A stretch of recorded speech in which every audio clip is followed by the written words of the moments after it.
Ojo baperan, ojo nesuan. Nanda nih kurang iman. Warga 62 tuh gampang baperan, tuh gampang nesuan. Golek stroke bojomu nangis. Aduh, ngopi. Aduh, ngopi.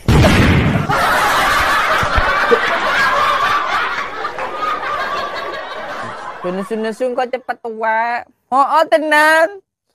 Jancuk.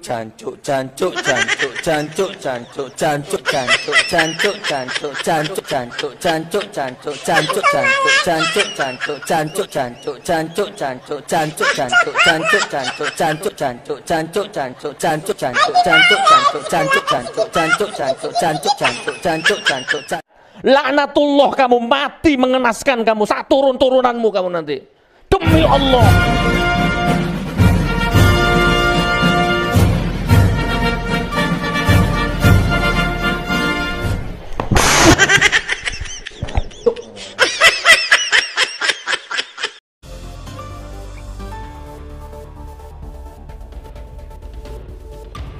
Bismillahirrahmanirrahim. Assalamualaikum warahmatullahi wabarakatuh. Om Swastiastu, Namo Buddhaya, salam kebajikan. Sahabat-sahabat lingkar NKRI dimanapun Anda berada, setelah beberapa hari kita membahas tentang isu-isu politik dan kasus-kasus korupsi yang cukup menegangkan itu, kembali kita akan membahas tentang bagaimana Sugih Nur Harja yang kemudian mungkin bisa membuat kita sedikit terhibur dengan pernyataan-pernyataan yang sering kontroversial tersebut. Nah, untuk itu, kita saksikan dulu videonya berikut ini.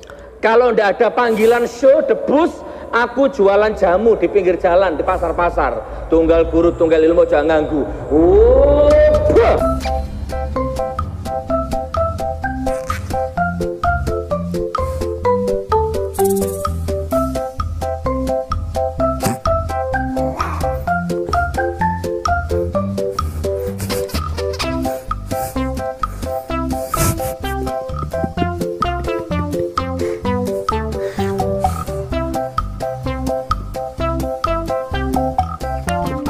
Oke, teman, pernah dengar orang ngomong seperti ini? Di antaranya manusia, jelas kan? Di antara manusia, di antara binatang, baik melata, apapun jenisnya, siapa yang takut kepadaku, maka dia ulama. Berarti ulama menurut Allah adalah bisa ular, bisa ayam, bisa kambing. Pernah dengar kata-kata seperti itu? Ada orang awam yang bicara seperti itu? Kok nggak ngono menurutmu? Enggak. Ya itulah Indonesia sekarang. Ya, itulah Indonesia sekarang. Enggak. Bahkan ada anak yang ingusan bicara seperti itu zaman sekarang ini. Pernah dengar? Enggak. Pernah Anda ketemu orang seperti itu? Enggak. Kalau aku cukup tahu saja lah. Lebih parahnya lagi teman, Anda pernah nggak ketemu orang seperti ini? Buka surat Al-Isra ayat 176. Dengarkan. Buka surat Al-Isra ayat 100. Ayo fokus ini. Buka ayat Al-Isra ayat 176. Ketemu nggak ada orang seperti itu? Cocoknya kasih gagangi pacul, santap nonang baduk itu, pang, jadi jangan tambah gosong baduk.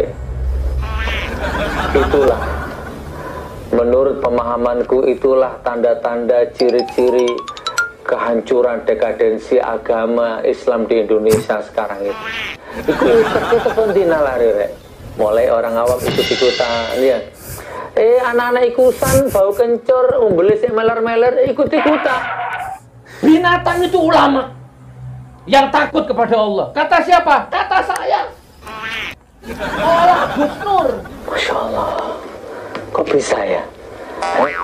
Wahai orang Indonesia, baru kedatangan lulusan Madinah, lulusan Mekah, yang hobi dalal kamu sudah seperti itu ya.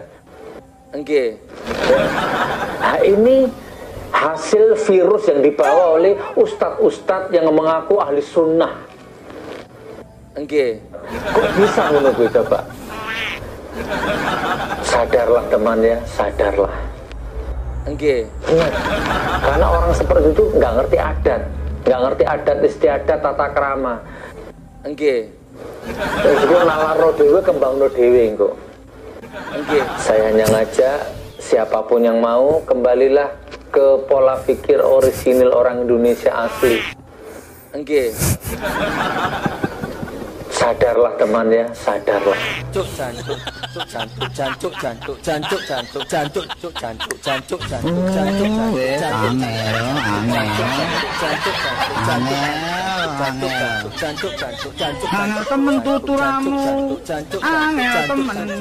Nah, mungkin itulah tadi video-video dari seorang Sugi Nur Raharja yang mungkin saja kita tahu bersama bahwa bagaimana seorang Sugi Nur ini yang sering mempolitisasi tentang agama, sering membuat kericuhan di tengah-tengah masyarakat dengan pernyataan-pernyataan yang kontroversialnya, yang sering membuat kita gaduh karena bagaimana ia menyampaikan sebuah argumen-argumen, berceramah ke masjid-masjid, ke pengajian-pengajian, dan ternyata kita juga mengetahui bahwa Sugi Nur Raharja ini memanglah tidak pernah sekolah, ataupun dia sekolah hanya sampai SD, kelas 5 SD nyatanya.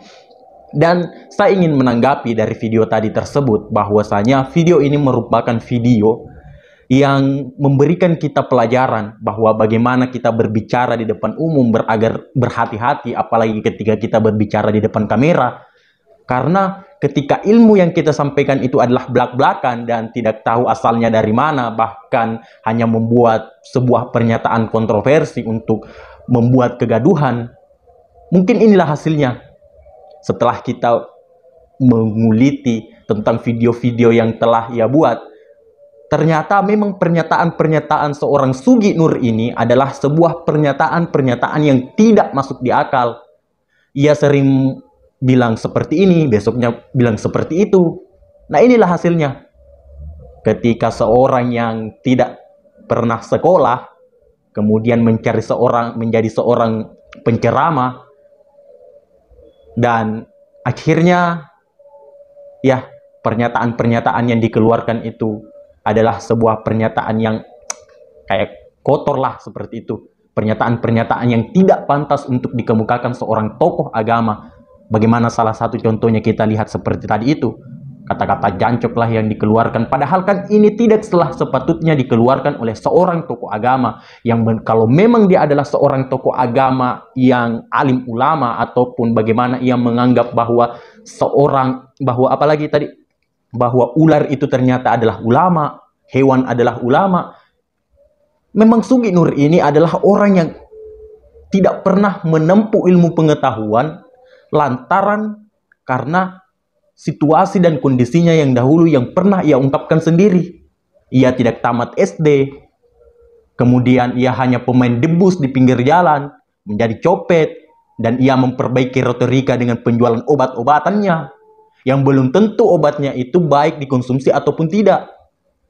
Karena kita melihat bersama bagaimana seorang Sugi Nur ini yang setiap berceramah hanya menghina seorang Presiden Jokowi, bahkan sampai memfitnah, melakukan mubahala yang nyatanya tidak sepatutnya dilakukan, karena mubahala itu sebuah salah satu kegiatan yang dilakukan ketika ada situasi dan masa yang memang sangatlah genting. Tetapi kan ini hanyalah persoalan pada ijazah palsu. Ia menuduh seorang Pak Jokowi bahwa ia memiliki ijazah palsu.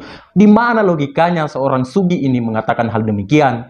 Kan kita tahu bersama bahwa Presiden Jokowi ini pernah menjadi seorang wali kota. Otomatis jasa-jasanya, ijazahnya, pendidikannya, rekam jejaknya dahulu akan diselusuri oleh KPU. Bagaimana seorang Jokowi ini kemudian ia menjadi seorang gubernur di Jakarta. Tidak mungkin ia menjadi serta-merta menjadi seorang gubernur di Jakarta kalau memang ia tidak pernah sekolah dan ijazahnya palsu. ia juga tidak mungkin menjadi seorang presiden. Kalau memang ia memiliki ijazah palsu, memang otak Sugi Nur ini disimpan di manakah? Apakah otaknya ini disimpan di lutut? Kayak berpikir menggunakan dengkul. Inilah Sugi Nur. Dan itulah tadi video-video yang mungkin bisa membuat kita inspirasi, memberikan kita inspirasi bahwa ketika kita berbicara di depan kamera ataupun berbicara di depan publik, haruslah dilandasi dengan ilmu pengetahuan, dengan ilmu, bukan hanya dengan modal belak-belakan lantaran ingin terkenal ataupun mengomentari seseorang, memberikan ceramah-ceramah, fatwa-fatwa yang tidaklah jelas. Mungkin demikian dari saya. Wallahu muwaffiq ila aqwamit thoriq. Wassalamualaikum warahmatullahi wabarakatuh.